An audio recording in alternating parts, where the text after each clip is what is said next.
जंगल गोटे भी भल फल गछ नाही बोली आमे जंगल को फल खोजा को आसिले हेले चढ़ी ए जंगल भी आमे भल फल गछ पाइलेनी।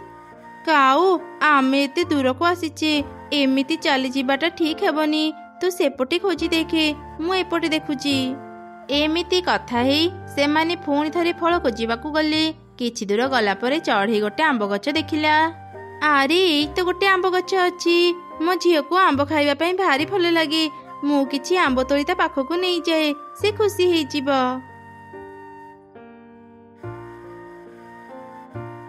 एई सेठी रहि जा मो आंब छोइबाकू साहस करिबुनी नहले मु तो हाथ भांगी देबी। बा आंब गछ तुमे कथा कहि पारुछ मु तुम परी कथा कुहा सुंदर आंब गछ आगुरु देखि नथिली।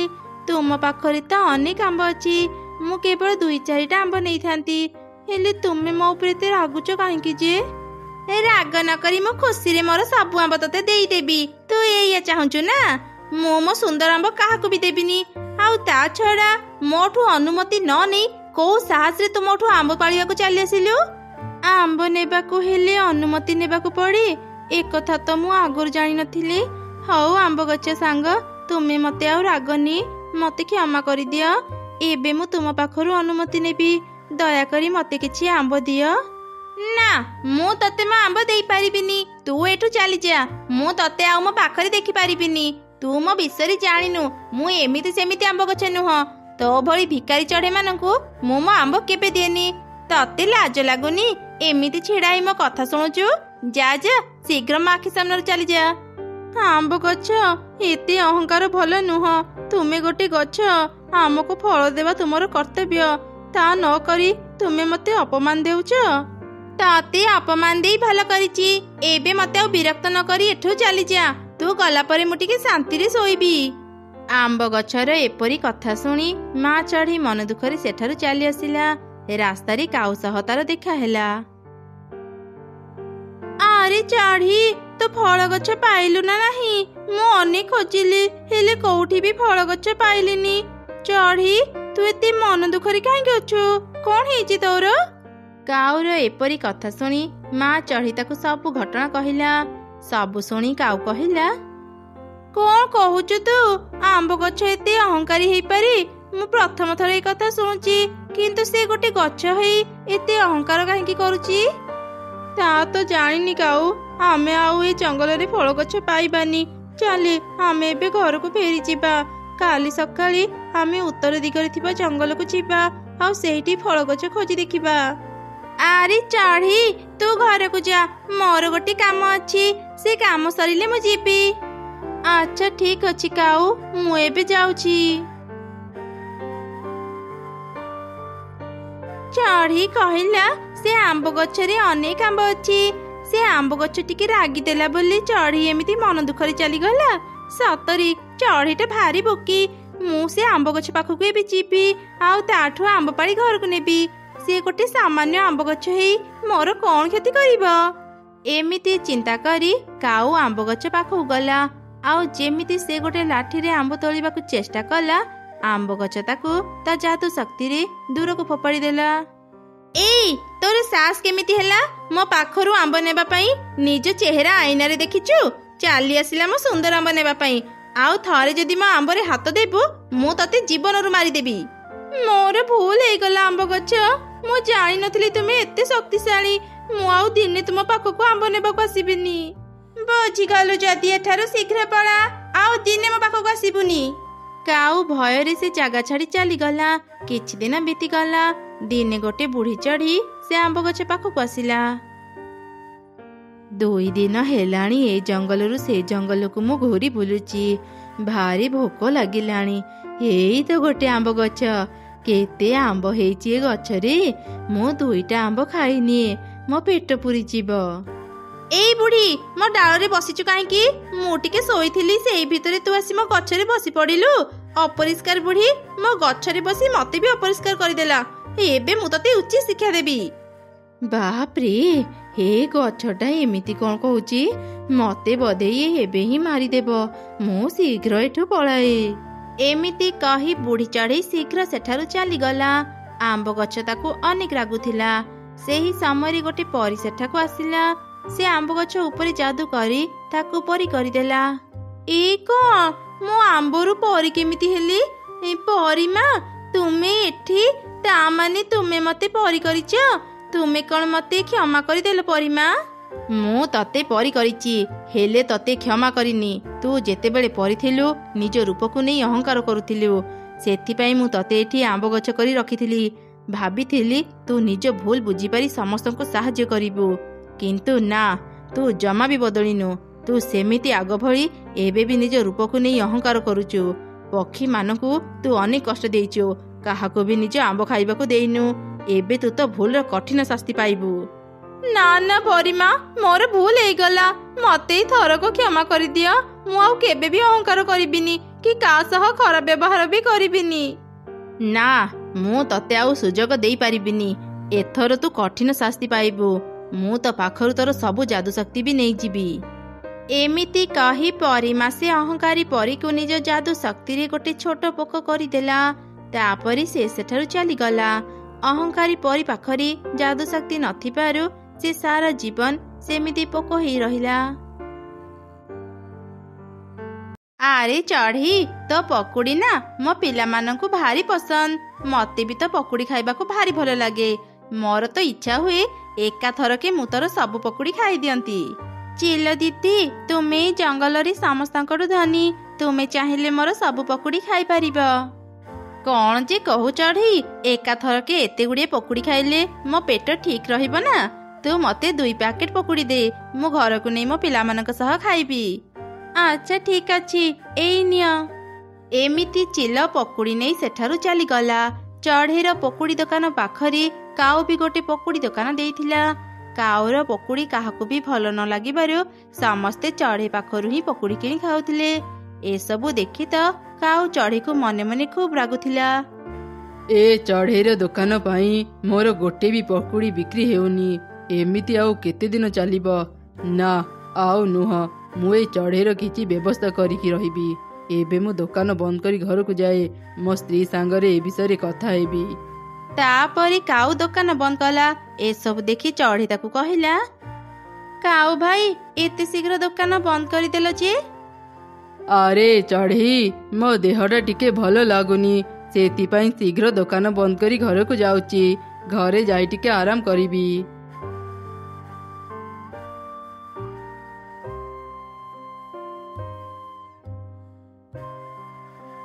ଆରେ କଣ ହେଲା, ତୁମେ ଆଜି ଏତେ ଶୀଘ୍ର ଘରକୁ ଫେରି ଆସିଲ ଯେ?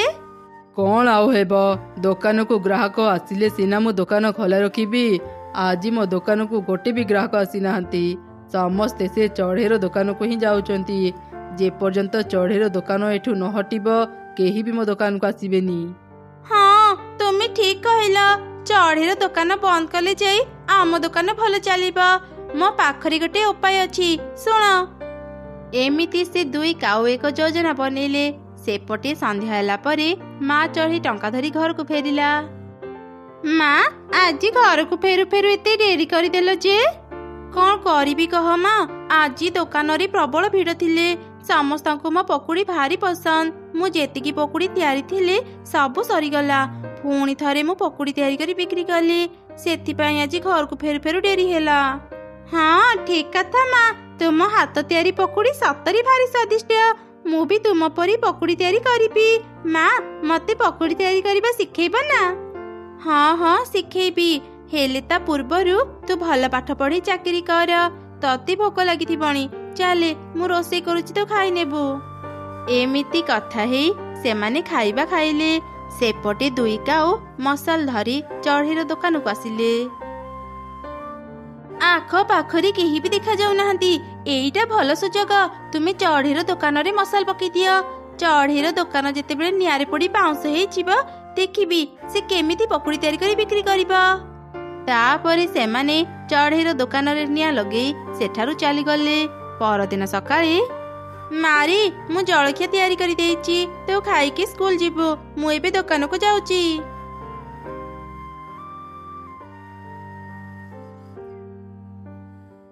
ଆରେ ତମେ ସମସ୍ତେ ଆସିଗଲ? ରୁହ ରୁହ, ମୁଁ ଏବେ ପକୁଡ଼ି ତିଆରି କରୁଛି। ତୁ ପକୁଡ଼ି କୋଉଠି ତିଆରି କରିବୁ ଚଢ଼େଇ? ତୋ ଦୋକାନ ଆଉ ନାହିଁ। ଏଇ ଦେଖେ ତୋ ଦୋକାନ କେମିତି ନିଆଁରେ ଜଳି ପାଉଁଶ ହେଇଯାଇଛି। ତୁ ବୋଧେ କାଲି ଚୁଲିର ନିଆଁ ନ ଲିଭେଇ ଘରକୁ ଚାଲି ଯାଇଥିବୁ। କଣ ସର୍ବନାଶ ହେଇଗଲା। ମୁଁ କାଲି ନିଆଁ ଲିଭେଇ ଘରକୁ ଯାଇଥିଲି। ଏବେ ମୁଁ କେମିତି ଘର ଚଳେଇବି? ଆଉ କାନି ଚଢ଼େଇ, ଯାହା ହେବାର ତ ହେଇଗଲା। ଏବେ ତ ଘରକୁ ଯା, ଆଉ ଗୋଟେ ଦୋକାନ ଦେବାର ବ୍ୟବସ୍ଥା କର। ଚଢ଼େଇ ମନ ଦୁଃଖରେ ଘରକୁ ଫେରି ଆସିଲା। ଆଉ ତାର ଝିଅକୁ ସବୁ ଘଟଣା କହିଲା।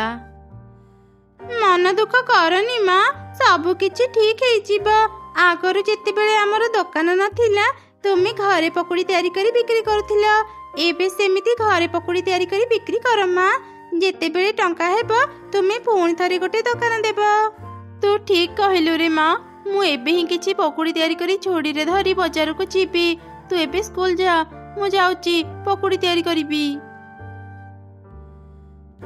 କାଉ ଭାଇ, ଚଢ଼େଇର ଦୋକାନ ନିଆଁରେ ପୋଡ଼ି ଯାଇଛି। ସେଥିପାଇଁ ମୁଁ ତୁମ ଦୋକାନକୁ ଆସିଛି। ମତେ ଆଗ କିଛି ପକୁଡ଼ି ଦିଅ, ମୁଁ ଖାଇକି ଦେଖେ। ଯଦି ମତେ ଭଲ ଲାଗିବ, ମୁଁ ଘରକୁ ନେବି। ଆଚ୍ଛା ଠିକ ଅଛି ରାନୀ, ତୁ ବସ, ମୁଁ ତତେ ଏବେ ପକୁଡ଼ି ଦେଉଛି।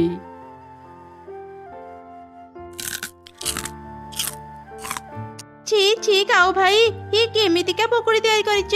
ଏତେ ଖରାପ ପକୁଡ଼ି ମୁଁ କେବେ ଖାଇନଥିଲି। ତୁମର ଏମିତି ଖରାପ ପକୁଡ଼ି ପାଇଁ ହିଁ କେହି ବି ତୁମ ଦୋକାନକୁ ଆସୁନାହାନ୍ତି।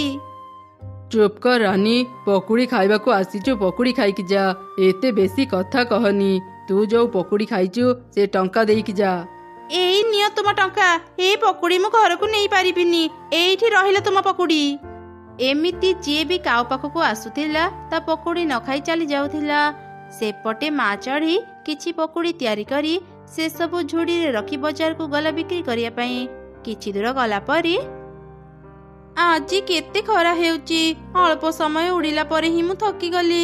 ଭାରି ଶୋଷ ଲାଗିଲାଣି। ପାଖରେ ତ ନଦୀ ଅଛି, ମୁଁ ପାଣି ପିଇକି ଆସେ। ମୋର ଏଇ ପକୁଡ଼ି ଛୁଡ଼ିକୁ ମୁଁ ଏଇ ଗଛ ତଳେ ରଖିଦେଇଥାଏ।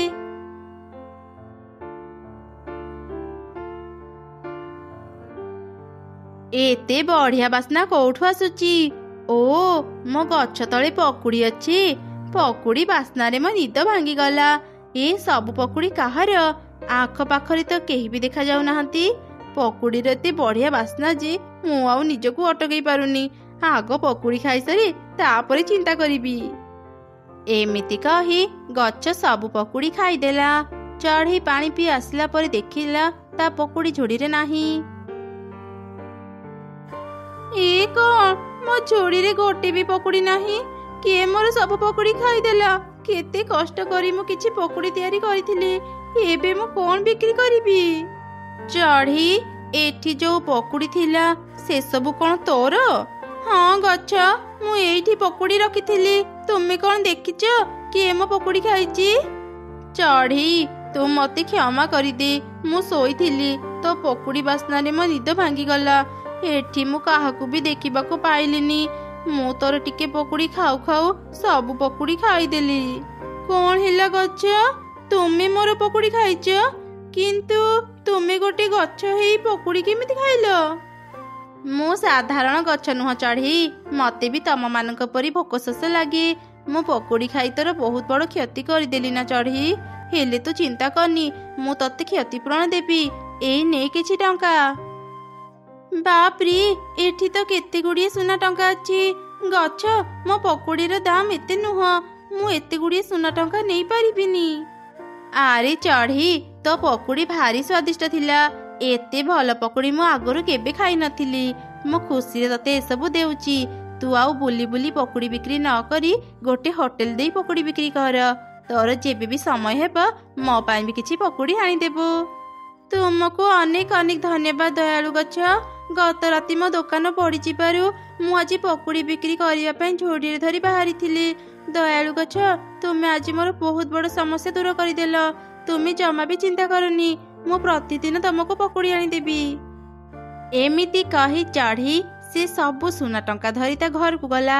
ସେତେବେଳେ ସେ ଦେଖିଲା ଗୋଟେ ପୋଲିସ ତା ଘରକୁ ଆସିଛି। କଣ ସାର୍, ଆପଣ ମୋ ଘରକୁ କାହିଁକି ଆସିଛନ୍ତି?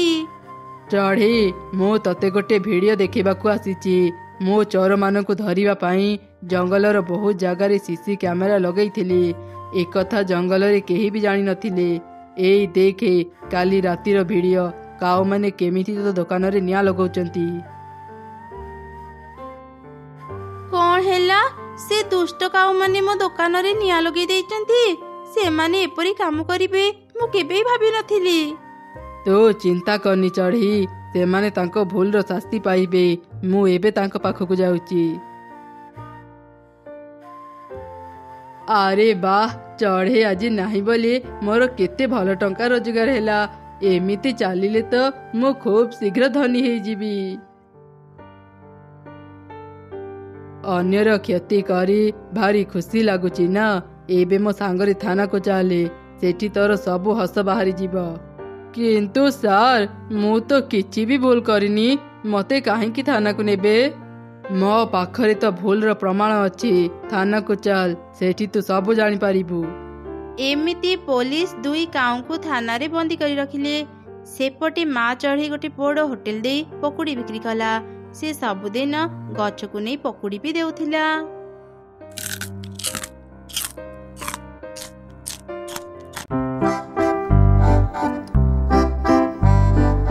ତମେମାନେ କଣ ଫୁଲ ନେଉଛ? ଭାରି ସୁନ୍ଦର ଦେଖାଯାଉଛି। ରାଜକୁମାରୀ, ଏସବୁ ଗୋଲାପ ଫୁଲ। ଆମେ ସମସ୍ତେ ଗୋଲାପ ଫୁଲ ବିକ୍ରି କରିବା ପାଇଁ ବଜାରକୁ ଯାଉଛୁ। ନା ନା, ତମେମାନେ ଆଉ ବଜାରକୁ ଯାଅନି, ମତେ ସବୁ ଫୁଲ ଦେଇଦିଅ, ମୁଁ କିଣିବି। ଏମିତି କହି ଚିଲଛୁଆ ସେ ଚଢ଼େଇମାନଙ୍କ ପାଖରୁ ସବୁ ଗୋଲାପ ଫୁଲ କିଣିନେଲା। ତାପରେ ସେ ନିଜ ରାଜପ୍ରସାଦକୁ ଫେରିଗଲା। କିଛି ଦିନ ପରେ ଚିଲଛୁଆ ଦେଖିଲା ସେ କିଣିଥିବା ସବୁ ଗୋଲାପ ଫୁଲ ଶୁଖିଯାଇଛି। ଏମିତି ଦେଖି ତ ସେ ଅନେକ ରାଗିଗଲା। ମନ୍ତ୍ରୀ, ମନ୍ତ୍ରୀ, କୋଉଠି ଅଛ? ଶୀଘ୍ର ମୋ ପାଖକୁ ଆସ।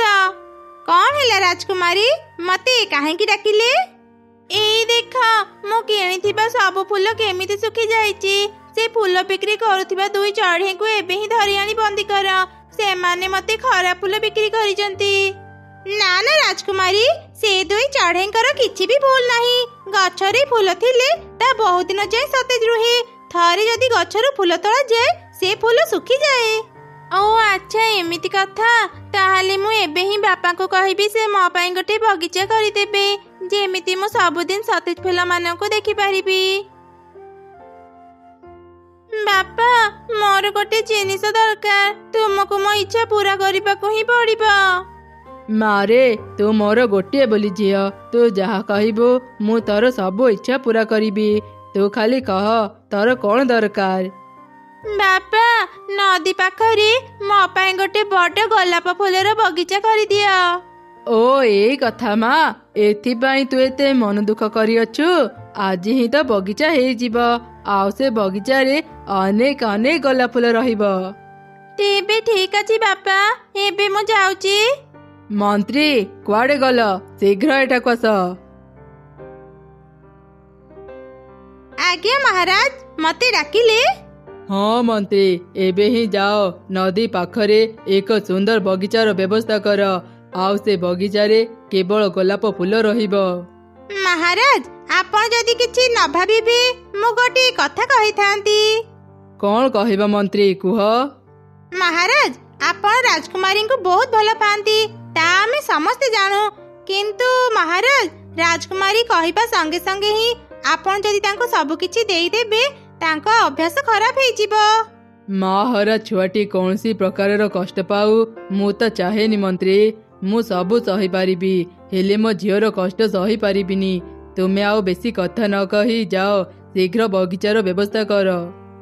ଆଜ୍ଞା ମହାରାଜ, ମୁଁ ଭୁଲ କରିଥିଲେ ମତେ କ୍ଷମା କରିଦେବେ। ମୁଁ ଏବେ ବଗିଚାର ବ୍ୟବସ୍ଥା କରୁଛି। ତାପରେ ମନ୍ତ୍ରୀ ମିଟୁ କିଛି ସୈନ୍ୟଙ୍କୁ ଧରି ନଦୀ ପାଖକୁ ଗଲା, ଆଉ ସେଠି କିଛି ଗୋଲାପ ଗଛ ଲଗେଇଲା। କିଛି ଦିନ ପରେ ଗଛ ଗୁଡ଼ିକ ବଡ଼ ହେଇ ସେଥିରେ ଅନେକ ଅନେକ ଗୋଲାପ ଫୁଲ ଫୁଟିଲା। ଏସବୁ ଦେଖି ଚିଲଛୁଆ ଖୁବ୍ ଖୁସି ହେଇଗଲା। ବାଃ, ମୋ ବଗିଚାଟି ସତରେ ବହୁତ ସୁନ୍ଦର ହେଇଛି। ମୋ ବଗିଚାକୁ ଦେଖି ଲାଗୁଛି ଆଉ କାହାର ବି ଏମିତି ବଗିଚା ନଥିବ। ମୁଁ ମୋ ବଗିଚାରେ କାହାକୁ ବି ବସିବାକୁ ଦେବିନି। ଏ ବଗିଚା କେବଳ ମୋର। ଘରକୁ ଯିବାର ସମୟ ହେଇଗଲାଣି, ଏବେ ମୁଁ ଘରକୁ ଯାଏ, କାଲି ପୁଣି ଆସିବି। ବାଃ, ଲାଲ ଗୋଲାପଟି ଭାରି ସୁନ୍ଦର ଦେଖାଯାଉଛି। ମୁଁ ମୋ ମୁଣ୍ଡରେ ଗୋଟେ ଫୁଲ ଖସି ନିଏ। ଏବେ ମୁଁ ଆହୁରି ସୁନ୍ଦର ଦେଖାଗଲି। ମୁଁ ଏ ବଗିଚାକୁ ଆହୁରି ସୁନ୍ଦର କରିବାକୁ ଚାହୁଁଛି, କିନ୍ତୁ ରାଜକୁମାରୀର ଏପରି କାମ ମତେ ଜମା ଭଲ ଲାଗୁନି। ଆଉ ରାଗ କରନି ଭଉଣୀ, ରାଜକୁମାରୀ ବଗିଚା କରିବାକୁ କହିଥିଲେ ବୋଲି ଆଜି ଆମେ ଏଠି ରହିଛନ୍ତି, ନହେଲେ ତ ଏଠି ରହିପାରନ୍ତିନି। ସେ ଗୋଟିଏ ଗୋଲାପ ଫୁଲ ନେଇଛନ୍ତି, ବେଶୀ ତ ନେଇନାହାନ୍ତି। ତୁ କଷ୍ଟ ଭୁଲି ଯା ଭଉଣୀ। ଠିକ ଅଛି, ମୁଁ ଆଉ ରାଗିବିନି। କାଲି ମୁଁ ଆହୁରି ଗୋଲାପ ଫୁଲ ଫୁଟେଇବି, ଯେମିତି ପୁରା ବଗିଚା ଗୋଲାପ ଫୁଲରେ ମହକିବ। ଏମିତି ସେ ସବୁ ଫୁଲ କଥା ହେଉଥିଲେ। ସେଠାରୁ କିଛି ଦୂରରେ କୁନି ଚଢ଼େଇ ତା ମା ସହ ରହୁଥିଲା। ଆରେ ମା, ଆଉ କିଛି ସମୟ ପରେ ସନ୍ଧ୍ୟା ହେଇଯିବ, ତୁ ପଢିବାକୁ ବସିବୁ। ତାହେଲେ ତୁ ଏବେ ବାହାରକୁ କାହିଁକି ଯାଉଛୁ? ମୁଁ ଖେଳିବାକୁ ଯାଉଥିଲି ମା। ଚିନ୍ତା କରନି, ମୁଁ ସନ୍ଧ୍ୟା ସୁଦ୍ଧା ଘରକୁ ଫେରି ଆସିବି, ତାପରେ ପାଠ ପଢିବି। ଆଚ୍ଛା ଠିକ ଅଛି, ଯା, ଘରକୁ ଶୀଘ୍ର ଫେରି ଆସିବୁ, ବେଶୀ ଡେରି କରିବୁନି। ମୁଁ ପ୍ରତିଦିନ ନଦୀ ଏପଟରେ ଖେଳେ, ମୁଁ ନଦୀ ସେପାଖକୁ କେବେ ବି ଯାଇନି। ଆଜି ମୁଁ ସେଠାକୁ ଯାଇ ଦେଖେ ସେଠି କଣ ଅଛି। ଆରେ ବା, ଏଠି ଏତେ ସୁନ୍ଦର ଗୋଟିଏ ଫୁଲ ବଗିଚା ଅଛି। ମୁଁ ଆଗରୁ ଏତେ ସୁନ୍ଦର ଫୁଲ ବଗିଚା ଦେଖିନଥିଲି। କେତେ ଗୁଡ଼ିଏ ପ୍ରଜାପତି ଏଠି ଖେଳୁଛନ୍ତି। ଯାଉଛି, ମୁଁ ତାଙ୍କ ସାଙ୍ଗରେ ଖେଳିବି। ଏମିତି କହି କୁନି ପ୍ରଜାପତି ମାନଙ୍କ ସହ ଖେଳିଲା। ଆଜି ମୁଁ ବହୁତ ଖୁସି। ଏତେ ଦିନ ପରେ ମୁଁ ଏମିତି ଖେଳିଲି, ମତେ ଆଜି ବହୁତ ଭଲ ଲାଗିଲା। ଛୋଟ ଝିଅ, ତତେ ଏମିତି ଖେଳିବାର ଦେଖି ଆମକୁ ବି ଭାରି ଭଲ ଲାଗିଲା। ତୁ କାଲି ପୁଣି ଆସିବୁ, ଆମେ ସାଙ୍ଗ ହେଇ ଖେଳିବା। ଏଇ କିଏ ତୁ? ଆଉ ମୋ ବଗିଚାରେ ପଶିବାକୁ ସାହସ କେମିତି କଲୁ? ତୁ ଜାଣିନୁ ମୁଁ କିଏ? ମୁଁ ହେଉଛି ରାଜକୁମାରୀ। ଏଇ ବଗିଚାରେ ମୋ ଛଡା ଆଉ କେହି ବି ପଶି ପାରିବେନି। ତୁ ଶୀଘ୍ର ଏଠୁ ବାହାରି ଯା। କ୍ଷମା କରିବେ ରାଜକୁମାରୀ, ଏବେ ମୁଁ ଏଠୁ ଯାଉଛି। କିନ୍ତୁ ମୁଁ ଏଠାକୁ ଆସିଲେ ଅସୁବିଧା କଣ? ମୁଁ କୌଣସି ଗଛର କ୍ଷତି କରୁନି, କେବଳ ପ୍ରଜାପତି ମାନଙ୍କ ସହ ଖେଳୁଥିଲି। ତୋର ଏତେ ସାହସ, ମୋ ମୁହଁ ଉପରେ ଜବାବ ଦେଉଛୁ? ବାହାରି ଯା ଏଠୁ, ନହେଲେ ମୁଁ ତତେ କାରାଗାରରେ ବନ୍ଦୀ କରି ରଖିବି।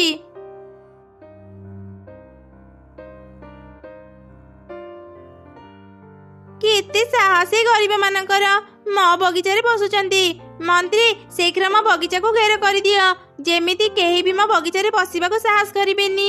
ଆଉ ତା ସହ ଏଇ ପ୍ରଜାପତି ମାନଙ୍କୁ ବି ଏଠୁ ବାହାର କର। ଏଇ ପ୍ରଜାପତି ମାନେ ମୋ ବଗିଚାର ସୌନ୍ଦର୍ଯ୍ୟକୁ ନଷ୍ଟ କରୁଛନ୍ତି। ଏମିତି କରନ୍ତୁନି ରାଜକୁମାରୀ, ପ୍ରଜାପତି ନ ରହିଲେ ଫୁଲ ମାନଙ୍କର ହିଁ କ୍ଷତି ହେବ। ମହାରାଜ, ଆପଣ ଟିକେ ରାଜକୁମାରୀଙ୍କୁ ବୁଝାନ୍ତୁ, ସେ ଯାହା କରୁଛନ୍ତି ଭୁଲ କରୁଛନ୍ତି। ହଁ ମା, ଏମିତି ଆଉ ଜିଦ୍ କରନି। ପ୍ରଜାପତି ନ ରହିଲେ ଫୁଲ ବଗିଚା ନଷ୍ଟ ହେଇଯିବ।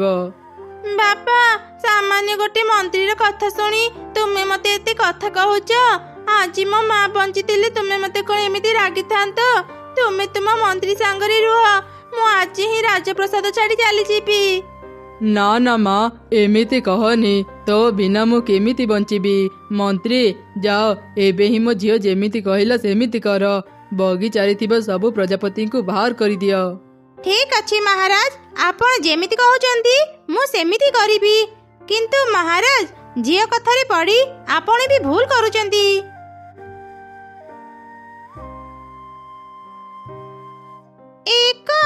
ଏମାନେ ଆମ ସମସ୍ତଙ୍କୁ ଏଠୁ କାହିଁକି ବାହାର କରୁଛନ୍ତି? ସେ ଗର୍ଭୀ ରାଜକୁମାରୀ ପାଇଁ। ମୁଁ କେବେ ବି ସେ ଗର୍ଭୀ ରାଜକୁମାରୀ ବଗିଚାରେ ରହିବିନି।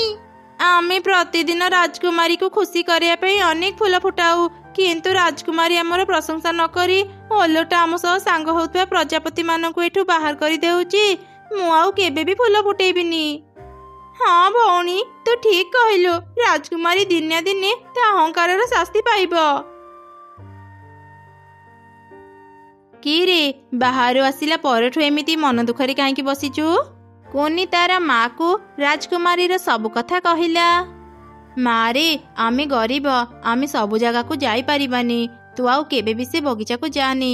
ତୁ ନିଜେ କିଛି ଗଛ ଆଣି ଆମ ଘର ଅଗଣାରେ ଲଗା। ଗଛ ବଡ଼ ହେଲେ ତୁ ମନ ଭରି ନିଜ ବଗିଚାରେ ଖେଳି ପାରିବୁ। ଠିକ ଅଛି ମା, ମୁଁ କାଲି ହିଁ ଫୁଲ ଗଛ ଆଣି ଆମ ଘର ଅଗଣାରେ ଲଗେଇବି। ମା, ମୁଁ ଏବେ ଯାଉଛି, ଜଙ୍ଗଲ ଭିତରୁ ଭଲ ଭଲ ଫୁଲ ଗଛ ଖୋଜି ଆଣିବି। ଆଚ୍ଛା ଠିକ ଅଛି, ଯା। ହେଲେ ଶୁଣ ମା, ଜଙ୍ଗଲର ବେଶୀ ଭିତରକୁ ଯିବୁନି, ଆଉ ଶୀଘ୍ର ଘରକୁ ଫେରିବୁ। ମୁଁ ଥରେ ଯାଇ ମୋ ବଗିଚାକୁ ଦେଖି ଆସେ ପ୍ରଜାପତି ମାନେ ମୋ ବଗିଚାରେ ଅଛନ୍ତି କି ନାହିଁ। ବା, ମୋ ବଗିଚାଟି ଆଜି ପୁରାପୁରି ଶାନ୍ତ। କେହି ବି ମୋ ବଗିଚାରେ ନାହାନ୍ତି। କିନ୍ତୁ ଏ କ'ଣ, ମୋ ଗଛ ଗୁଡାକରେ ଆଜି ଗୋଟେ ବି ଫୁଲ ଫୁଟିନି। ନିଶ୍ଚୟ କାଲି ଫୁଟିବ। ମୁଁ ଏବେ ଘରକୁ ଯାଏ। ସେପଟେ କୁନି ଫୁଲ ଗଛ ଆଣି ନିଜ ଅଗଣାରେ ଲଗେଇଲା। କିଛି ଦିନରେ ହିଁ ତା ଗଛ ବଡ଼ ହେଇ ସେଥିରେ ଫୁଲ ଫୁଟିଲା।